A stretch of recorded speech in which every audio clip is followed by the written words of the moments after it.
Welcome to StopFake, the place where we set the record straight on disinformation about Ukraine. I'm Marko Suprun, and in this week's edition of Dissected Fakes and Manipulation, we're looking at how Russian media manipulate the words of U.S. Special Envoy for Ukraine Kurt Volker, and how the anti-Ukrainian views of a woman from Donbass affected her figure.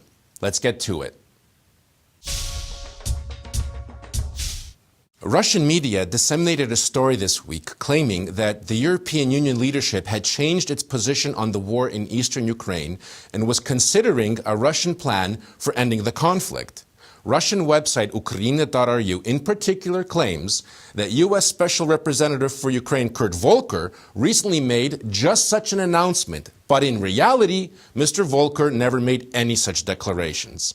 Ukrainian.ru presents the opinion of a political analyst, Dmitry Snegurov, as fact that U.S. Special Envoy for Ukraine Volker is traveling to Ukraine to notify the Ukrainian president that Ukraine's Western allies have decided that the Russian peacekeeping plan for regulating the conflict in eastern Ukraine should be implemented. As an example of Europe's changed position, Snegurov cites Finland's Foreign Minister Timo Soini. In an interview with the Russian publication Kommersant, all Soini said was, quote, Russia's initiative about peacekeepers in eastern Ukraine has caused some interest in the European Union, and we want to hear more. During the September UN General Assembly meeting, Russia called for peacekeepers along the line of conflict in eastern Ukraine, but not along the Russia-Ukraine border where weapons and fighters can easily cross. In a program called Miasto Vstrechi, Russian state television channel NTV claims that the West is fed up with Kiev, the EU has changed its position on the conflict in eastern Ukraine, and Kurt Volker is coming to have a stern conversation with Ukrainian President Petro Poroshenko. Now, Volker has never said that Europe's position regarding Ukraine has changed. In every public interview, including those he gave to Russian media, Volker reiterates that the purpose of a peacekeeping mission in Ukraine is to ensure security in the entire conflict zone, and not only on the line of conflict, but also on the border between Russia and Ukraine.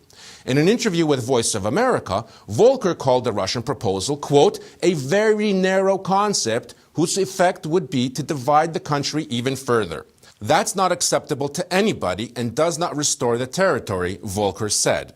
On the other hand, if we can establish a peacekeeping force and build that concept into one that is covering the entire contested area, that is containing heavy weapons, and that is controlling the Ukraine-Russian border from the Ukrainian side, then there is a lot of promise in that, Volker said again. That's where both governments are right now, seeing whether it is possible to expand this concept into one that would be truly meaningful and helpful, he added. Scores of Russian and Ukrainian media featured a story last week about a Kyiv doctor who refused to operate on a patient from the Donbass for political reasons. The headlines in particular focused on where the patient came from, but not on the actual reason why the doctor refused to perform the operation. Russia sites were ablaze with headlines like "Money Stinks," "A Ukrainian Hippocratic Oath," and "No medical service for political reasons." RIA Novosti, Russia's Defense Ministry television channel Zvezda, Donbass UA, Ruskaya Vesna, Kyivsky Express, and many others disseminated this manipulative story. Now, the source of the hullabaloo was a Facebook post by Dr. Dmitro Kozlov, a surgeon who wrote that for the first time in his 17 years of surgical practice, he refused to treat a patient for political reasons. A 50-year-old businesswoman from Donetsk wanted to have liposuction.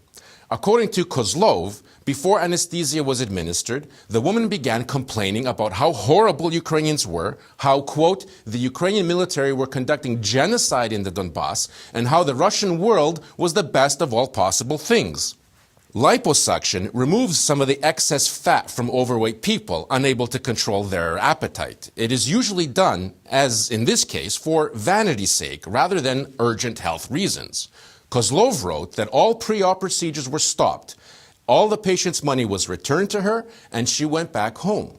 Liposuction is not an operation that is vital, and I did not violate the Hippocratic Oath. I don't know how others feel, but for me, money does smell, Kozlov posted on Facebook.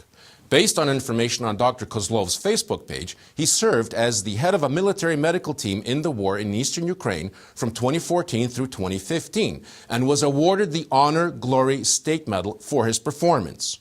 According to Ukraine's constitution and the country's medical ethics code, a doctor has the right to refuse treatment when he understands that he is not competent to handle a specific case, when the doctor does not have the equipment to treat the patient, and also when there is no trust between the patient and doctor.